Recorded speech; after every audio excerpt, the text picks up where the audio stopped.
Selamat pagi, kita bertemu lagi dari pertemuan 11 algoritma dan struktur data.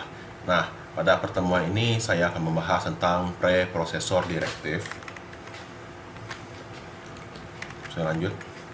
Nah, itu preprosesor direktif sendiri, itu perintah yang dalam program, tapi bukan instruksi program itu sendiri, melainkan untuk preprosesor. Nah, jika preprosesor ini dijalankan secara otomatis oleh compiler ketika dikompil ya, dibuat nilai pembuktian pertamanya, kemudian diterjemahkan ke dalam kode objek. Nah, preprosesor direktif itu ditandai dengan tanda pagar atau hash. Nah, arahan direktif yang memberikan instruksi ke compiler untuk melakukan pra-proses informasi sebelum kompilasi sebenarnya dimulai. Oke, sebelum compile pokoknya proses yang ini. Nanti ada skemanya. Dia diawali dengan pagar ya, dan hanya kata spasi yang boleh muncul sebelum preprosesor direktif diberikan. Dia bukan pernyataan C++, jadi nggak usah diakhiri dengan titik koma. Kita sudah menginclude secara nggak langsung include direktif include itu di contoh-contoh sebelumnya, ini yang untuk import library header ini. Jadi ada source code misalkan cpp. Nah, sebelum di compile itu ada namanya preprosesor. Nah, itu source code-nya nanti diubah dulu, kemudian baru compile, baru jadi objek, selesai, baru jadi exe. Preprosesor sendiri itu program utilitas yang memproses instruksi khusus yang ditulis dalam program C++ atau CPP. Oke, dia memasukkan library atau instruksi-instruksi khusus ke compiler tentang istilah-istilah tertentu yang digunakan dalam program. Nih, ada beberapa ya, ada define, ada include, ada if else, and if, undef, if def, dan if and def. Kita mulai define dulu. Nah, define ini untuk konstanta, mendefinisikan konstanta. Konstanta itu sendiri kayak variabel, cuman dia nggak bisa diubah-ubah nilainya, dia hanya sekali aja. Nah, misalkan A kita kasih nilainya 6. Dia nyatakan konstanta simbolik yang disebut makro. Oke, ketika dia muncul, maka kalau ada tulisan A besar doang gitu, semuanya berubah jadi 6 dulu sebelum dikompil. Nama konstanta sebaiknya huruf kapital semua ya, jadi nggak ketukar sama variabel. Nah, ini konstanta itu sendiri bisa beberapa bentuk ya, bisa angka, bisa karakter, bisa string. String itu beberapa karakter sekaligus, bisa statement, cetak, apa gitu, kemudian fungsi. Nah, dia bisa memanggil fungsi dan bikin fungsi sendiri. Oke, kayak gini. Nah, di sini ada beberapa define P314. Berarti semua tulisan P nanti kalau dijalankan yang ini, mana P? Belum ada ya. Oh ya, P itu nanti 3,14, berarti semua tulisan P berubah menjadi 3,14 nanti. Nah, int jari, masukkan jari-jari, misalkan saya masukkan 7. Luas lingkaran berarti luas lingkaran jari. Nah, ini manggil define kita tadi, manggil makro. Ini sama seperti function ya, luas lingkaran R itu jari-jarinya. Nah, ini nggak boleh ada spasi. Yang ininya baru ada spasinya. Jadi kalau sama parameter dia itu nyambung. Jadi luas lingkaran 7. Berarti nantinya isinya itu P. P-nya 3,14 dikali 7 kali 7. Hasilnya 153,86. Itu ya. Jadi semuanya langsung berubah gitu. Mirip-mirip sama variabel. Nah, ini juga ada beberapa yang agak rumit ya. Main A, B, parameternya A sama B, di mana statementnya adalah jika A kurang dari B, maka kembalikan A. Kalau enggak, LC gitu, maka kembalikan B. Nah, ini ada backslash, ada garis miring yang terbalik. Ini sama aja sebenarnya dengan ini ya, dengan ini main A, B dikali Ini kenapa sih ada garis miring backslash ini? Ini karena itu ya, biar nggak terlalu panjang. Misalkan ini udah panjang banget, kita ngasih enternya kayak gini. Enter ini sebenarnya sama aja kayak ini, cuman penulisan di codingnya lebih rapi ya. Nah, jadi kalau dia masuk ke sini, minimum min i, j. I-nya adalah 100, J-nya 30. Berarti besar mana? Besar I ya.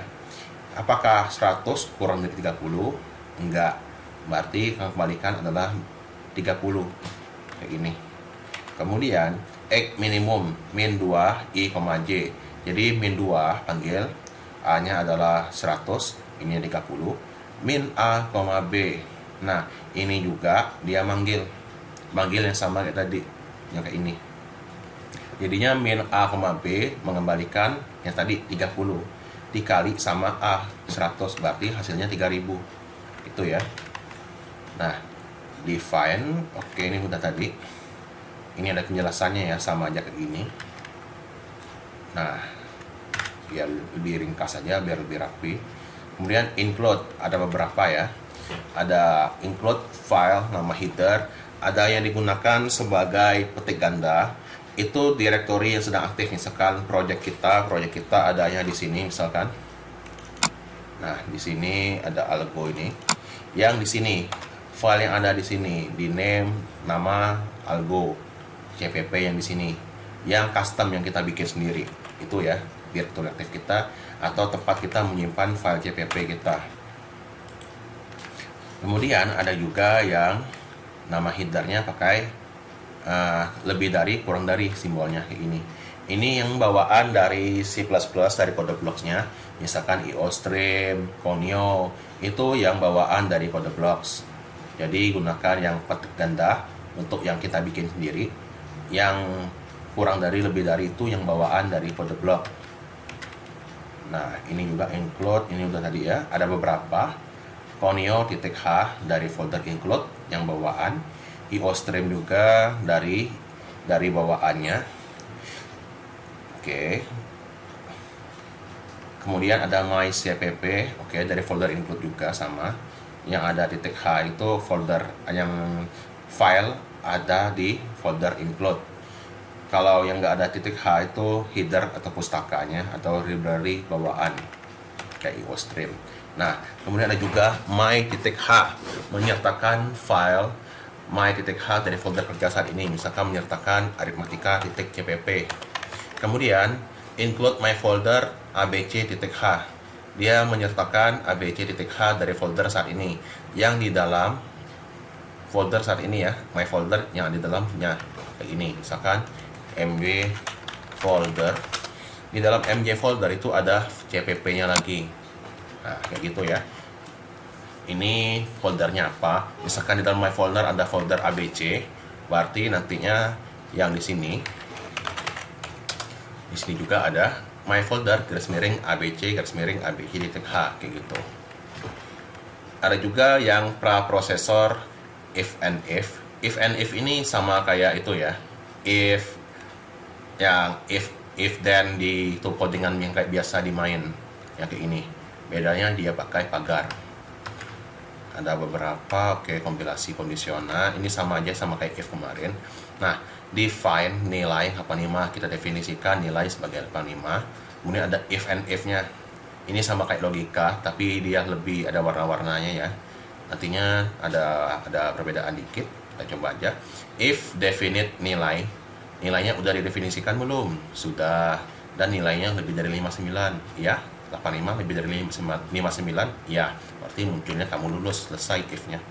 Nah, itu jika dia lebih dari 59. Kalau nggak lebih, dia nggak tampil apa-apa. Kalau yang ini if, else, and if. Jadi ini sama kayak if, else kayak biasa. Nah, kalau kalian lihat di sini ada dia agak itu ya, ngeblur, agak putih-putih gitu. Itu karena yang ini nggak dijalankan kali ya, nggak dijalankan. Jadi kalau dia itu kamu nggak lulus kalau seandainya nilainya kurang dari sama dengan 59. Dia harus lebih dari 59, yaitu 60, baru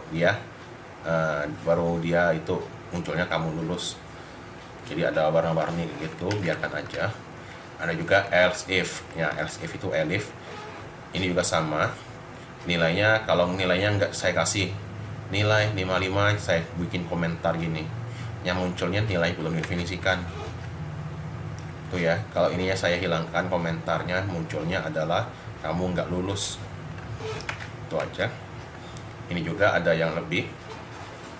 Nah, biasanya kalau kondisinya kayak gini, define nilai 50. Berarti nantinya di sininya apakah nilainya antara 0 sampai dengan 49, nilai kita 50, enggak ya. Maka ini yang beradanya dikasih biru sama otomatis sama C++ nya, jadi munculnya grade D. Grade D munculnya kayak gini. Nah, kemudian ada undef juga. Kalau konstanta tadi kan nggak bisa dikasih nilainya. Nah, dengan undef kita bisa ngapus konstanta untuk didefinisikan kembali. Nih, harus miring pagar undef nama konstantanya. Kayak gini. Nilai max 150. Jika nilai max-nya lebih dari 100, 150 lebih dari 100 ya, maka di undef dulu, kemudian ubah nilainya di 100. Jadi nantinya munculnya 100 kayak gini. Jika dia kurang dari 0, maka bikin 0. Selain itu, maka nilainya jadi 999. Itu ya. Kalau misalkan dia itu di bawah sama dengan 100 dan dianya 0 sampai dengan 100 misalnya. Jadinya 999. Kemudian undef yang kedua, ini kita bikin radius, kemudian masukkan jari-jari lingkaran kayak gini. Kita masukin 10 aja.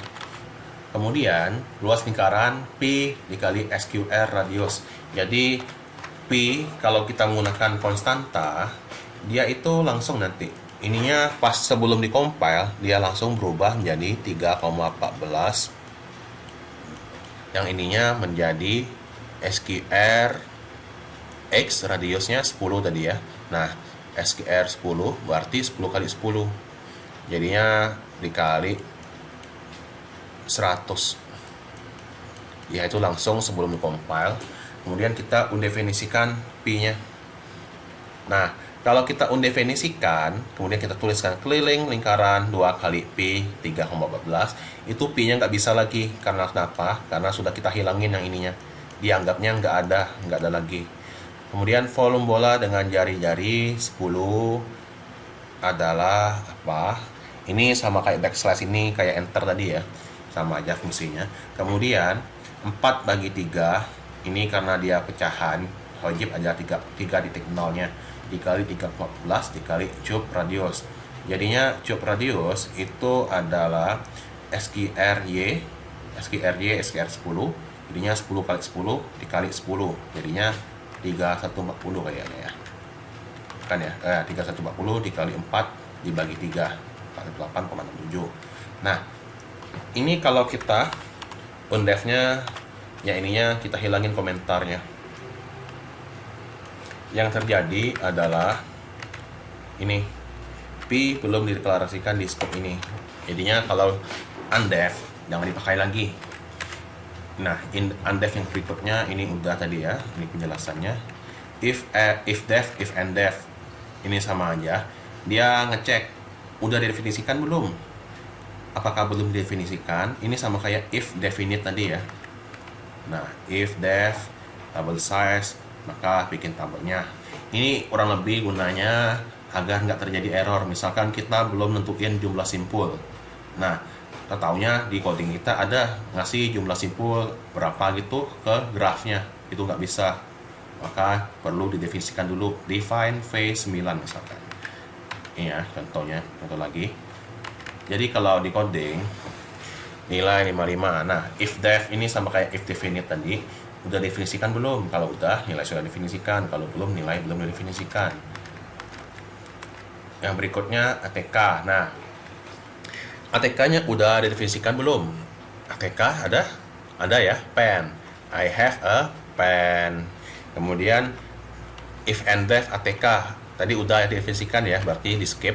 Kemudian buahnya udah didefinisikan belum? Udah, apple. I have an apple. Nah, kemudian belum didefinisikan pineapple pen. Kayak gitu ya. Jadinya udah didefinisikan semua, jadinya I have a pen, I have an apple. Nah, gitu. Kalau nggak definisikan, jadinya apple pen, apple pen.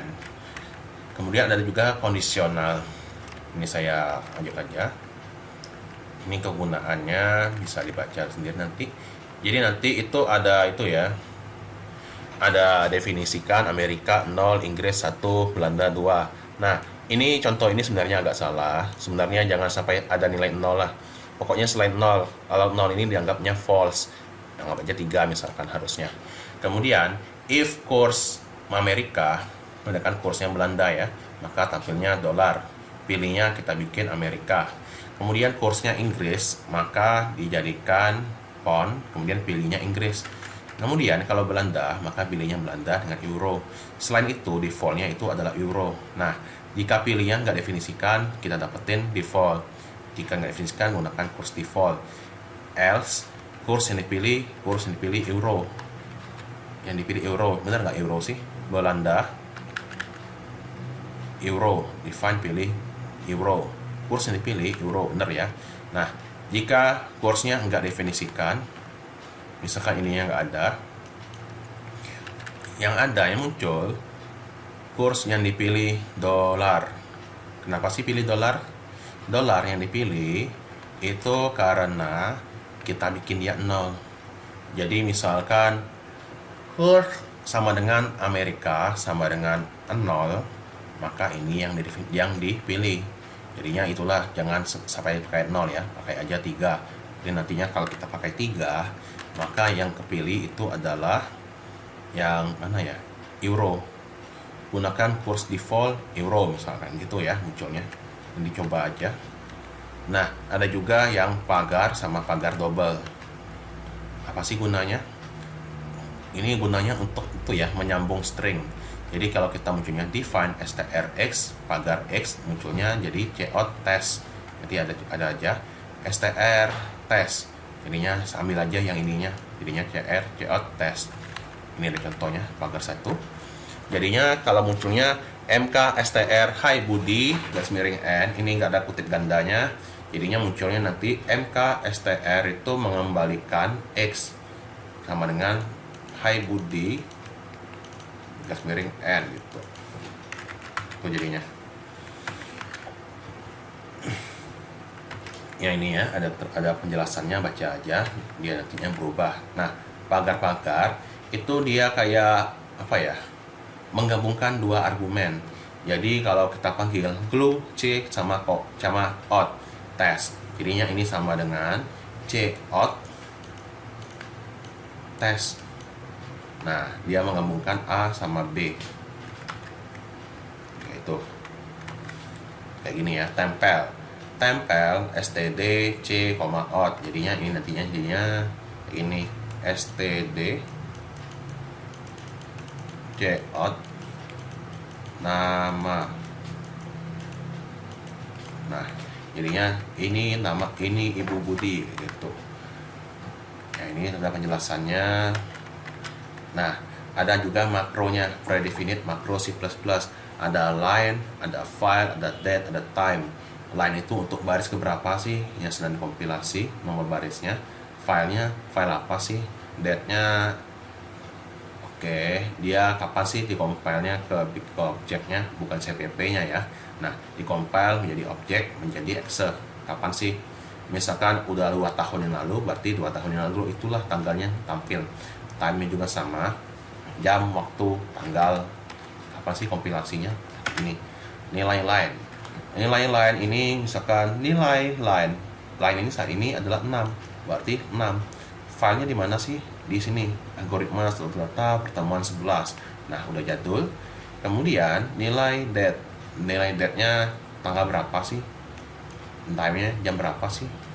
Gitu aja sebenarnya ya. Oke, gitu aja yang definisi yang preprosesor. Terima kasih udah mau menonton, semoga bermanfaat dan jelas ya. Terima kasih dan mohon maaf kalau ada yang nggak jelas.